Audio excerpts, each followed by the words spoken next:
So there's a particularly flawed idea about media criticism that has gained a lot of popularity recently. It's the idea that we can judge art quote-unquote objectively, a kind of criticism that focuses exclusively on things like plot holes and whether the events of a story make strict logical sense. The goal of this criticism is to establish that a piece of art is objectively good or bad. I find this position pretty damaging to film discussions as a whole, so today I'm going to explain all the many reasons there is no such thing as objective criticism.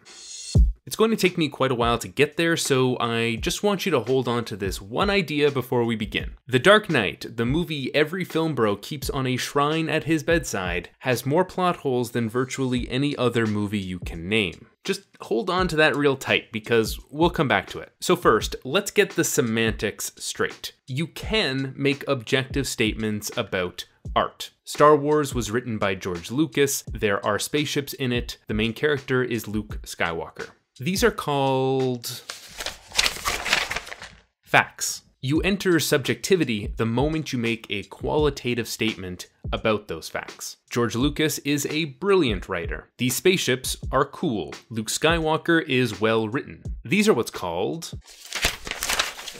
opinions. I know this is some simple stuff so far, but I need to say it because the idea I'm reacting against is the all too common phrase, "this movie is objectively bad," which presents an opinion as a fact. The proponents of this idea will assert that the objective critic is only speaking about the tangible facts of the matter, while so-called subjective critics only talk about their feelings. But this is a false binary. It's totally possible to speak entirely emotionlessly about the themes of a particular work.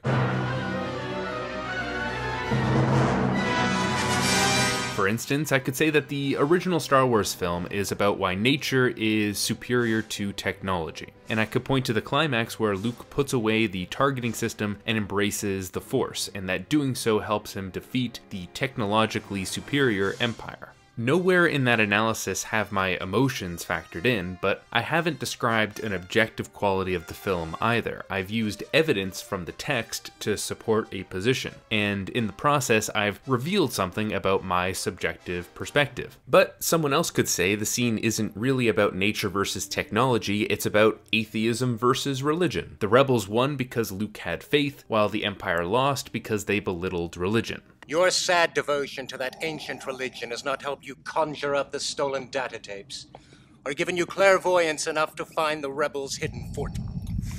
We've come to two slightly different readings of the same film, and neither of them is objective. They are steeped in the perspectives of whoever believes them to be true. And both of our hypothetical critics here could use their analysis as a reason to claim that the movie is well made. And they would be speaking just as subjectively as someone claiming it is well made because the plot makes logical sense. They are opinions based on evidence that are held up to a personal standard. But this lands us in a bit of a pickle that is a sticking point for a lot of people. If all value judgments are subjective, then how do we know what's true? Doesn't that make everyone's opinion equally valid? I mean, why can't we just agree on a standard of quality and then judge everything against that? Wouldn't that be objective? Well, these are questions that plagued two 18th century thinkers most responsible for how we think about this today, David Hume and Immanuel Kant. Historically speaking, thinking that you can judge art objectively is not entirely unheard of. To many ancient and medieval thinkers, the idea of beauty being located in an object was a very popular position. It was as objectively true to say that a rose is red as to say that it is beautiful. But in 1757, David Hume published Of the Standard of Taste, which relocated beauty to the eye of the beholder. Beauty is no quality in things themselves. It exists merely in the mind which contemplates them, and each mind perceives a different beauty. One person may perceive deformity where another is sensible of beauty, and every individual ought to acquiesce in his own sentiment without pretending to regulate those of others. Oh, you sweet summer child, if you had only lived to see YouTube. For Hume, you need a perceiver to exist for beauty to exist. But of course, this creates the problem we're running into. If everything is subjective, then how can we make any truth claim about a piece of art? Hume's answer is in the title, taste. Basically, people can improve their taste over time and make well-founded judgments that we can trust. Strong sense united to delicate sentiment, improved by practice, perfected by comparison, and cleared of all prejudice can alone entitle critics to this valuable character. And the joint verdict of such, wherever they are to be found, is the true standard of taste and beauty. So Hume's answer is, we can't know what's good for sure, but we can get pretty close by listening to an expert, and that anyone can become an expert with practice. It's also better if we listen to critics as a whole instead of just one person, because by joint verdict he means that critics tend to come to a consensus on great art over time. Basically, since great pieces of writing tend to withstand the test of time, the fact that they have been well regarded by so many critics in so many times and places functions like an objective standard, making it uncontroversial to say that Hamlet is an excellent play, for instance. It's sort of like polling data. A few decades later, Immanuel Kant was a little disappointed by Hume's essay, thinking that he hadn't gone far enough to solve our problem. In 1790, he published The Critique of Judgment, a landmark and enormously influential book that tried to get as close as possible to figuring out how we perceive the world around us. And I mean how we perceive the entire world around us. Kant isn't just talking about art here, and is actually trying to find a way to describe why art is different from just about every other kind of object we encounter. So I'm not going to read all this out because Kant doesn't write like a regular human, but instead like a computer describing math equations. But what he says here is that taste is inherently subjective. When we feel pleasure or pain when looking at something, it has nothing to do with that object. It is taking place within our own minds, the essence of subjectivity. Now, as Kant often does, he splits things into categories. When you experience pain or pleasure, the object responsible for that belongs in one of three groups. Actually four, but we can safely ignore the sublime for the purposes of this discussion, since it alone would be its own hour-long video. Okay, so three categories. There's the agreeable, the beautiful, and the good. The main difference between them is based on which we desire. Let's say you're starving and a man offers you food. Because you need the food, you're in no position to judge how it tastes. You can only say that it is agreeable. Likewise, our judgments of what is good are also prejudiced by our desires. We want things that fulfill their function, so we say that they are good if they do. But when we look at something like a flower, we can call it beautiful because we don't need it for a specific purpose. It's an unbiased judgment. There's another important distinction between the agreeable and the beautiful, and it helps us solve part of the problem of total subjectivity. Things that are tied up in the idiosyncrasies of our senses can never be anything more than simply agreeable. You may find the color purple agreeable, I prefer blue, and there is no conversation that we can really have there. Our senses just like different stuff. But the beautiful is different. When we see something beautiful, we actually feel that we have a good reason to believe that everyone should see it the same way as us. We actually believe it to be a true quality of the object, even though it isn't. This phenomenon is what Kant calls, and bear with me through all of these terms, subjective universality.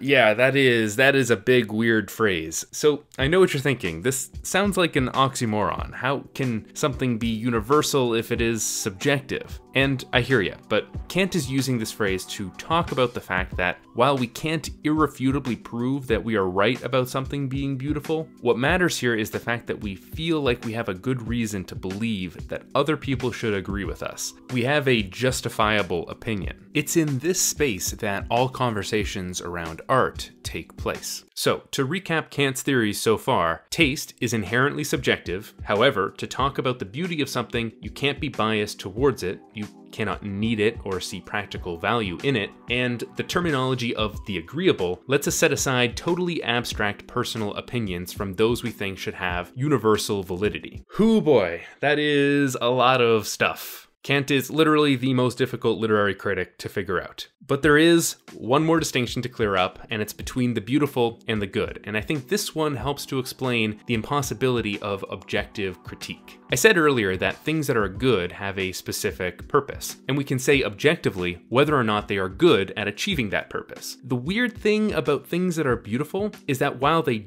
don't serve practical purposes, they feel like they do. So when we say that a flower is beautiful, we're not talking about the practical purpose it serves as the reproductive organ of a plant. What's beautiful about a flower is that it feels like it was designed to please, even though that is not its purpose. Man, Kant really does talk about flowers a lot. A piece of art is a little different than nature though, since we are constantly debating what the purpose of a piece of art is. A painting or a film doesn't serve an obvious practical function, and even if the author creates it for a specific purpose, art tends to take on a life of its own and can fulfill many unforeseen functions. And this is really important. If there's one idea I want you to take away from this video, it's this one. Because how can you establish the objective criteria for a piece of art when art doesn't serve a definitive, describable purpose? Like, you can say that a particular hammer is a good hammer because it is good at hammering nails, since hammering nails is the purpose of a hammer. But with art, the perceiver has to invent the purpose of whatever they're looking at. Is it to entertain, provoke thought, communicate a message, stir emotions, or nothing at all? With every piece of media you encounter, those questions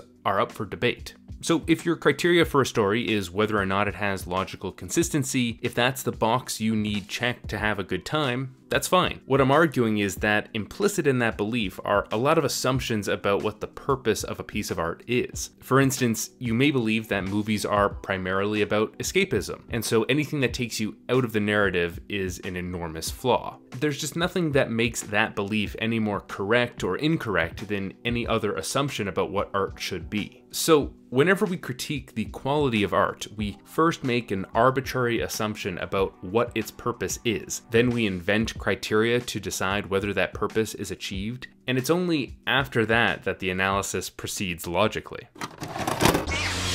Let's look at a concrete example. Perhaps you're writing a review of, I don't know, Star Wars: The Last Jedi, to pick a film totally at random and for no other reason. In the first scene, the rebels use these big bombers against the First Order, and they get destroyed really quickly because they are big and slow. But, aha, you've been watching Star Wars your whole life, and you know that there's another kind of ship called a Y-Wing, which is also supposed to drop bombs. So why aren't the good guys using that ship, since it's smaller and faster and would survive longer? That would make more logical sense. Checkmate, Rian Johnson. Okay, now it's totally fine to dislike any scene in this film, but let's talk about why this is not an objective criticism. It's partly because most people do not know what a Y-Wing is, and even fewer know what its military purpose is, so to even make this critique, you have to have a certain knowledge of the lore. But on top of that, you have to believe that adhering to the lore established in other films is more important than the immediate impact of the scene.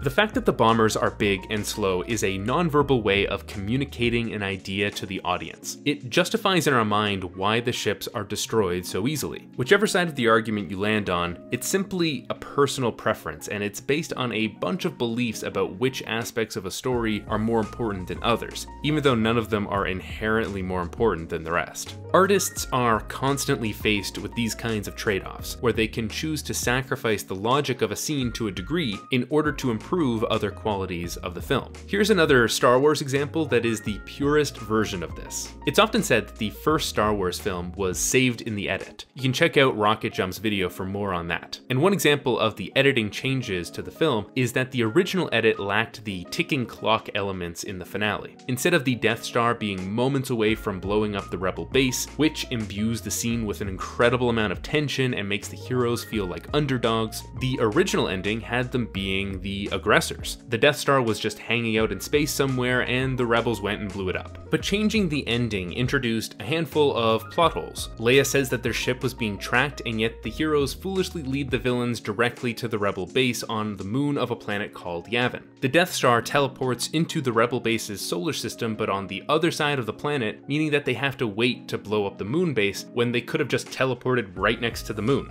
And at any time, they could presumably shoot their laser at the planet and let the rebel base spin out of orbit. Now, if you were in the shoes of the great Marcia Lucas, the editor on the original Star Wars, two versions of the film stand before you. The whole thing has already been shot. There is no third solution, so you have to choose. Do you and Georgie release the cut that has tension, or the one that's more logical? There is not an objective answer to this question.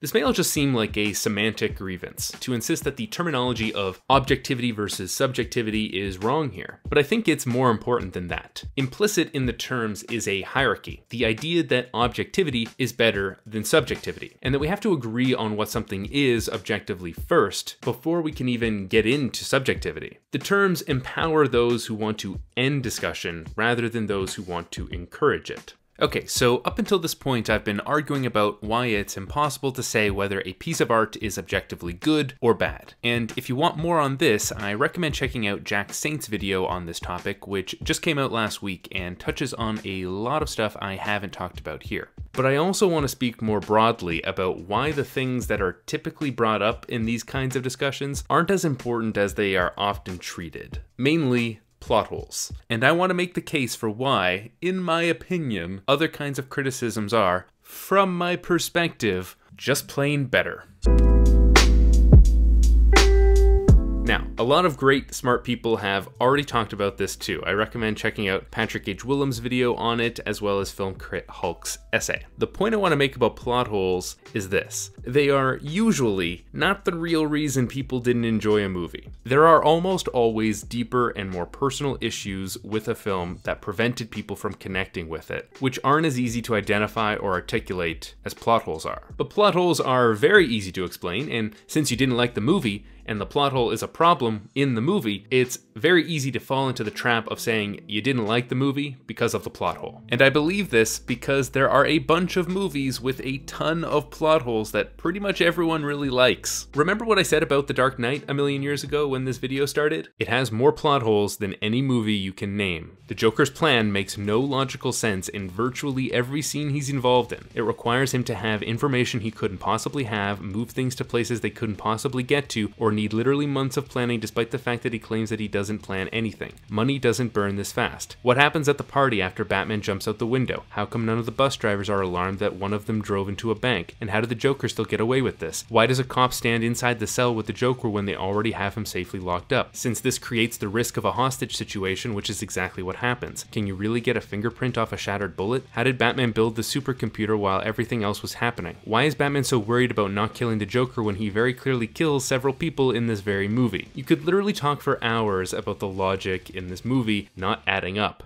And yet, people still love the film because it has incredible pacing, great acting, compelling characters, intense action, interesting, provocative, and relevant themes, and gives the viewer the vicarious sense of being Batman along with 100 other reasons, which all successfully distract you from its logical failings. To put it simply, there are some terrible films where the logic holds up, and some excellent films where it doesn't. Now, this is not to say that the logic of a story never matters. Of course it does. Literally every choice in the artistic development of a story matters. And it's totally fine to have an appreciation for films that get the logic right. But what I'm saying is that to make a better case against a film, it's important to demonstrate why the presence of a plot hole impacts other aspects of the storytelling. If you notice a plot hole in one movie and not in The Dark Knight, it's because The Dark Knight has better pacing. So why does all of this matter? Why am I so committed to the idea that this kind of criticism should occupy a smaller fraction of film discussions? 3 reasons. First, since my channel is dedicated to writing and is meant to be useful to writers, I think it's especially important for writers to embrace other forms of criticism. Analyzing the content of media, the ideas it's communicating, and not just the form, is the best way to improve your own writing. If you treat stories purely as logic puzzles to be solved, I think you are only setting yourself up to produce superficial pieces of art. You have to read deeply to write deeply. Second, because the quality of art and the quality of criticism are interrelated. 'Tis hard to say if greater want of skill appear in writing or in judging ill, but of the two, less dangerous is the offense to tire our patience than mislead our sense. Those lines are the opening words of Alexander Pope's An Essay on Criticism, published in 1711. And in them, he makes the case that bad criticism does more harm than bad writing, since bad criticism will influence more writers in the wrong direction than a bad story would. For Pope, criticism creates the grounds from which great art springs. And so if we want better art, we need better criticism. Film discussions that are too focused on logical inconsistencies will lead to art that is too focused on logical inconsistencies at the expense of story, character, and theme. I don't want future artists to decide, actually, I won't write this story since it doesn't make perfect logical sense. I mean, who wants to live in the universe where the Wachowski sisters don't make The Matrix because their idea didn't adhere to the law of thermodynamics? Our culture would be immeasurably poorer for it. Lastly, for both writers and non-writers, I think this conversation matters because media analysis can, for lack of a better phrase, nourish the soul. It helps you make sense of the world. Often, when we see a piece of art, we are confused by it, confounded by it. It's only through the act of creating and absorbing criticism that we can bring sense to that experience and bring the insights of that process into our everyday life. The kind of criticism I think you should seek out or produce is one that seeks to understand what is being communicated in a piece of art, a criticism that puts those messages into context, one that demonstrates how art affects us both personally and socially, and that shares a unique perspective that can make something beautiful even more so. Criticism can do so much more than say whether something is good or bad, and I want to do more to show you what criticism can be. That's why this episode is the first in a new mini-series on this channel that I'll be calling The History of Arguments. We talked about Kant and Hume today, but what about Plato, Aphra Behn, and Oscar Wilde? There is a 2,000-year-long history of critics debating a small collection of interrelated questions that I want to explore. Foundational questions like, what is art? What should it do? And how should we interpret it? That still influence how we talk about art today. I'm really excited to get into all that, and if you want to help ensure that those videos get made, then click on over to my Patreon and chip in as little as $1 a video.